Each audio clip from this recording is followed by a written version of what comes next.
So with the recent adjustment in the UK student visa and the development in Nigeria, especially the economic development in Nigeria, a lot of UK universities are not smiling at this point in time.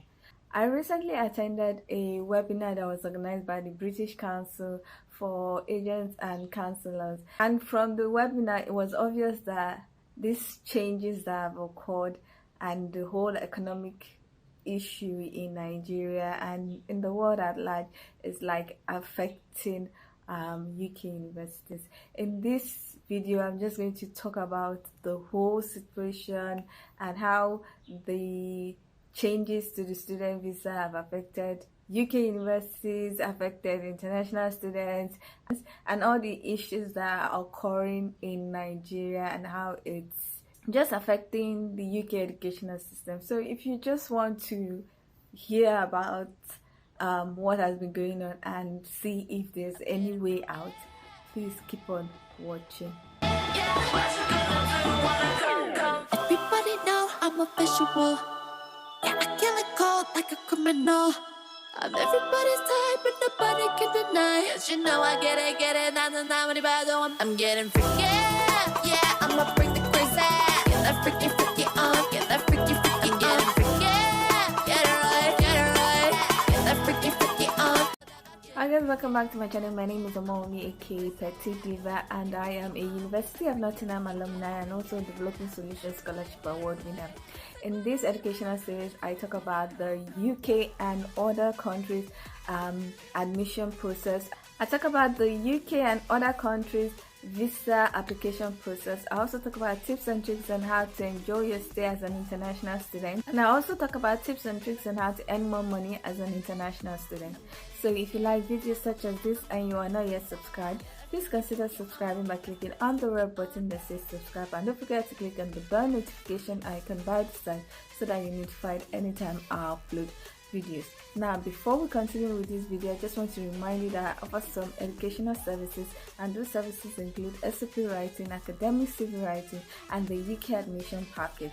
Now, the UK admission package comprises of me curating courses and schools that best fit you, helping to write the SOP for the courses that you've chosen. Also helping you to write an academic CV that will help to boost your chances of getting an offer, and also helping with the application processes to make sure that the application is as smooth as possible and you don't have any issues with your application. Now, if you want to use any of my services, please contact me through the email address on your screen. Send me an email with the details of what you want to do, what you've done in the past, and with your documents, so that I can check if you fit into my client and then get back to you. Now, for the SOP, I write SOPs for UK universities and also for Canadian universities. Now, for the UK admission package, I have about 3 packages. It depends on your background and it depends on your pocket. So please contact me if you want to use any of my services. You can also join the Telegram group. In the Telegram group, we share real-time information about what is going on, how to avoid some issues, and how to prepare well. For those who are for September intake, that group is closed. It's not open to new members because most of the September intake will be resuming very shortly, and when they resume, most of them will be too busy to even offer any help.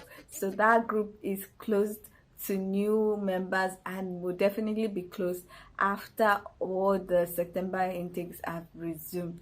Now, the group that is open is the group for January, and that's the group that has the link that is in the description box. So if you're for January intake, please join the Telegram group by clicking on the link in the description box. You can join the group, and if you want to use any of my services, you can send me a private message. Now, with all that said, let's get into this video. Now, In the past couple of months or couple of weeks, it's not even up to months, the adjustment to the student visa has been implemented, and one of the adjustments is that those who are studying a master's program can no longer relocate with their dependents. Previously, it was only those studying a bachelor's degree program that could not relocate with their dependents, but now some of the postgraduate students cannot relocate with their dependents, with their family. If you are going to study a PhD, you are still eligible to relocate with your family. And then if you're studying some certain research programs, postgraduate research programs, you are still eligible. And most of the research programs will definitely be in STEM.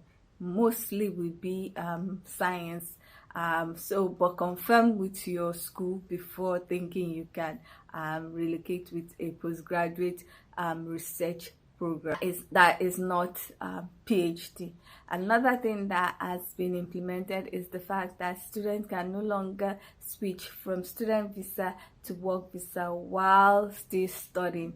Previously, there was a loophole that people took advantage of, and it was that they could switch from student visa to work visa without completing their program. And those two changes, in addition with the economic issues in Nigeria, because if you are Nigerian, you will know that the exchange rate has seen a drastic increase and instability, which has really affected the capacity of a lot of people to take up their offers to secure their places. It is crazy, like really crazy. For example, University of Salford, which requires a tuition fee deposit of £5,500 when the Form A was still usable, and previously before June 15 when everything scattered. The £5,500 tuition fee deposit for Salford was worth about 3.6 million naira. Now with the whole issue, with the whole increment, it's about 7 million naira.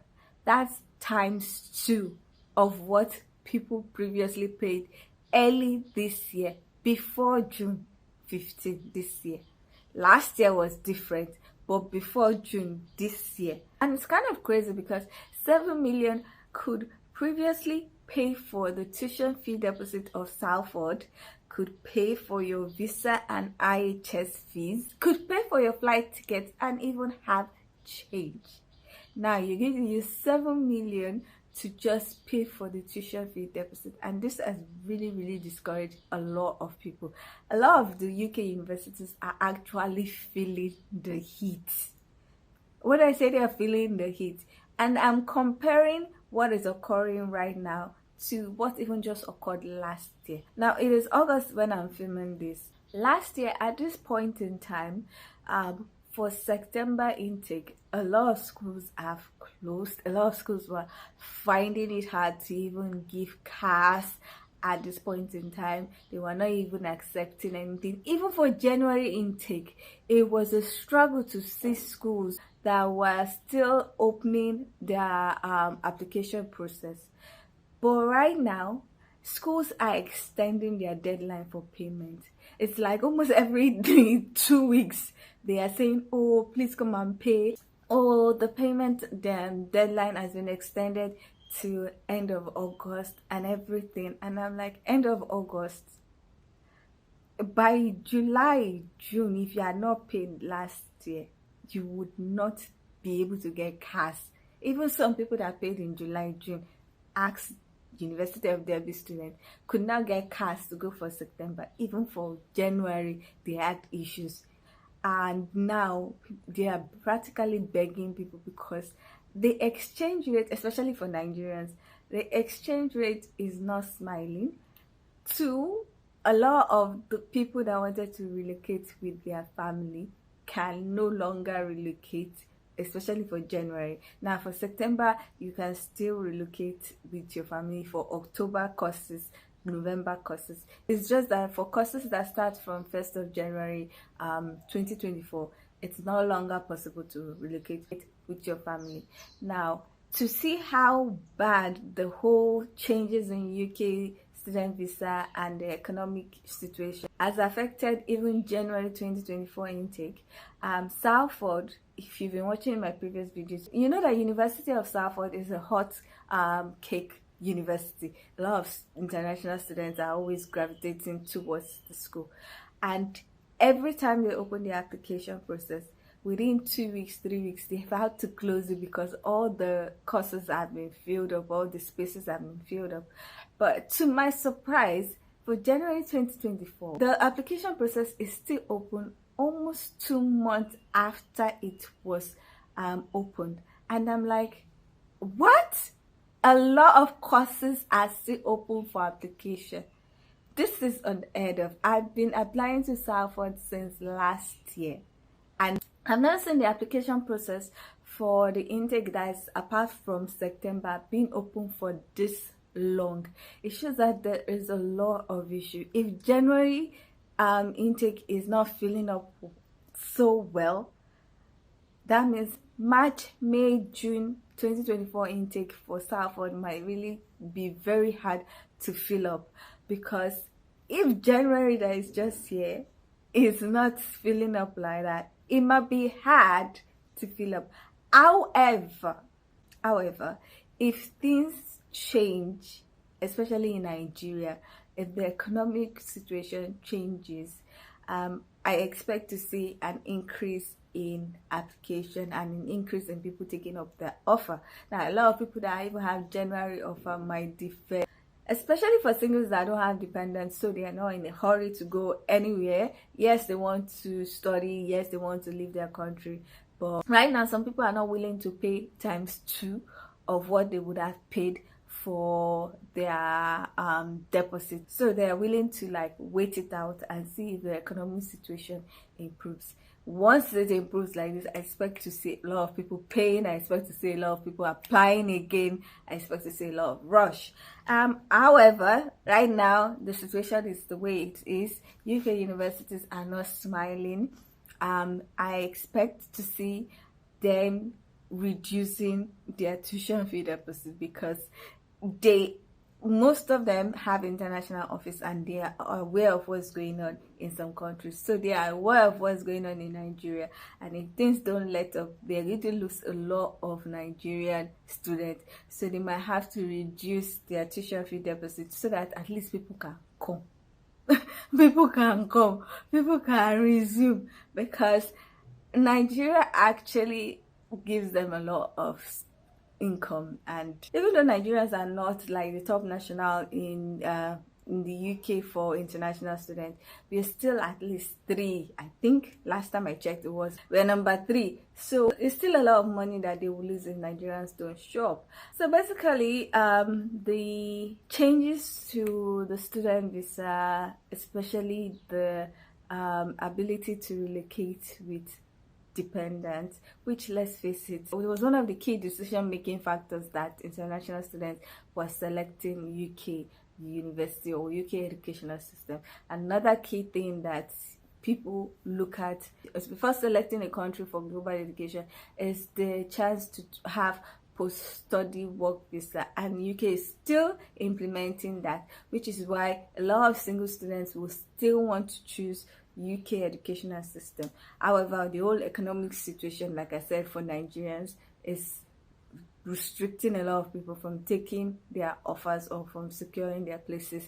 But once things let up, I expect to see those students, this particular type of students, take up a lot of offer, but it's still not going to be like when people could relocate with their family, and that's the truth.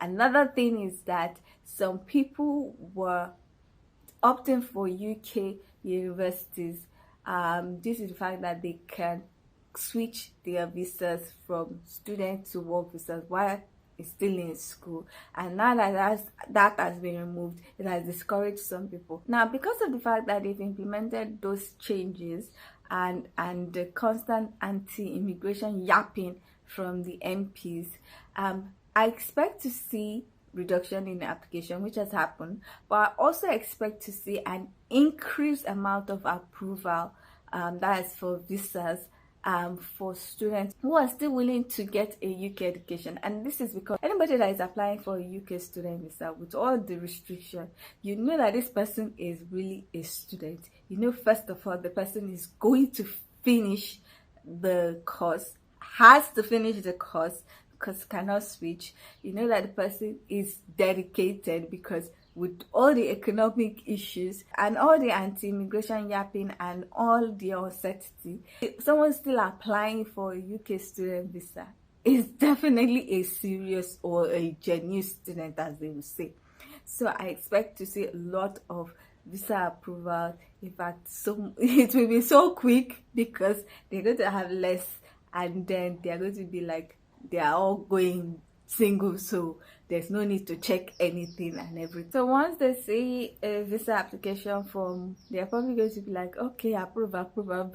Please, let's get them in before they change their mind. Anyway, so that's what's been going on, and those are the expectations that I have of what is going to happen. Now, for now, everything is looking like it's on pause, because especially for the Nigerian students, it's looking like it's on pause because the economy is doing shagibanza. And we are just praying, like I'm seriously praying there has to be a turnaround, a positive turnaround in the next few weeks, because it's really horrible the way things are happening.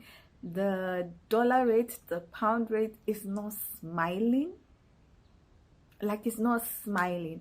When I took up my own master's program, the dollar rate was at 300 naira per pound, and we were complaining at that point in time. Now it's almost 1,200 per pound, naira per pound. It's crazy, and things have got to change.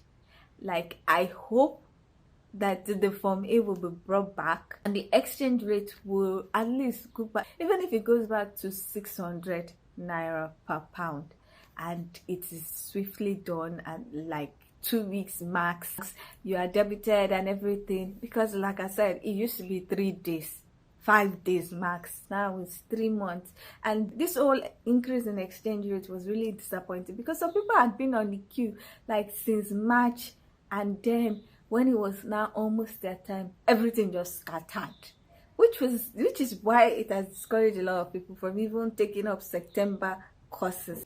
Because imagine budgeting about 2.4 million for let's say halls deposit fee, and then when it's almost your time, it just becomes 4.8 million that you require to pay for the 4,000 pounds deposit fee. So that is enough to make people pause their plans and say, okay, I don't know if I can afford this. I don't know if I can continue with this. So that's why a lot of schools are saying what is happening. So I don't know what's going to happen. Like I said, we just need to hope and pray seriously that things change. We also need to hope and pray that the MPs are looking at what's going on, and they look at the impact it's going to have on their economy, and they compromise. I expect a compromise. At least if people cannot come with their dependents, maybe have a cap, like 2 dependents per applicant. So that's the end of today's video. I don't know if you found this video useful. Let me know your thoughts and your projections and your hope about this whole situation. Are you considering another country for global education? Are you still sticking with UK? Are you waiting things out, especially if you are a Nigerian viewer? Are you waiting things out until things settle? If you have a dependent, what other options are you considering? Please, I would love to read your comments. I would love for people to even get more information about what they can do, or just let's talk in the comment section. So please leave your comments in the comment section. Now, if you like this video, or if you've liked any of my videos before, please give this video a thumbs up. If you are not yet subscribed, please consider subscribing by clicking on the red button that says subscribe, and don't forget to click on the bell notification icon by the side so that you're notified anytime I upload videos. Now, with all that said, thank you so much for watching. I hope to see you in the next one. Bye.